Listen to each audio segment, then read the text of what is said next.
মালদ্বীপ পৃথিবীর সবচেয়ে বিলাসবহুল ও স্বপ্নময় পর্যটন গন্তব্যগুলোর একটি। এখানে রয়েছে এমন এক রেস্টুরেন্ট যা বিশ্বের অন্য কোথাও নেই, একেবারে সমুদ্রের ভেতরে নির্মিত। এই রেস্টুরেন্টের বিশেষত্ব শুধু এর অবস্থান নয়, বরং এর সেবা পদ্ধতিও অনন্য। এখানে ওয়েটারদের খাবার পরিবেশন করতে হয় পানিতে নেমে, আর অতিথিদের বসে খেতে হয় নীল সমুদ্রের স্বচ্ছ জালে।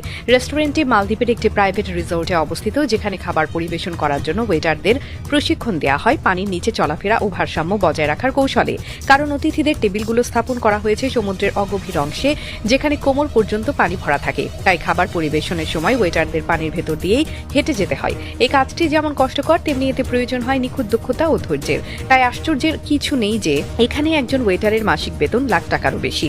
এই রেস্টুরেন্টে আসা অতিথিদের জন্য অভিজ্ঞতাটি একেবারে ব্যতিক্রমধর্মী। তারা পানির ভেতরে পা ডুবিয়ে চারপাশে ছোট ছোট মাছ ও প্রবালের সৌন্দর্য উপভোগ করতে করতে খাবার খান। সূর্যের আলো পানির উপর প্রতিফলিত হয়ে এক মোহনীয় পরিবেশ তৈরি করে, যা রোমান্টিক ডিনার কিংবা বিশেষ আয়োজনের জন্য নিখুঁত স্থান। এখানকার প্রতিটি পদ পরিবেশন করা হয় স্থানীয় সামুদ্রিক উপকরণ দিয়ে, তাজা লবস্টার, টুনা, কাঁকড়া এবং মালদ্বীপের ঐতিহ্যবাহী মশলা দিয়ে প্রস্তুত নানা রকম সামুদ্রিক খাবার।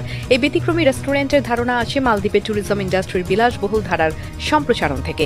সমুদ্রকে কেন্দ্র করে পর্যটনের বাজারে প্রতিযোগিতা বাড়ায় রিসোর্ট মালিকরা চেয়েছিলেন এমন কিছু তৈরি করতে যা মানুষকে একবার হলেও আসতে বাধ্য করবে।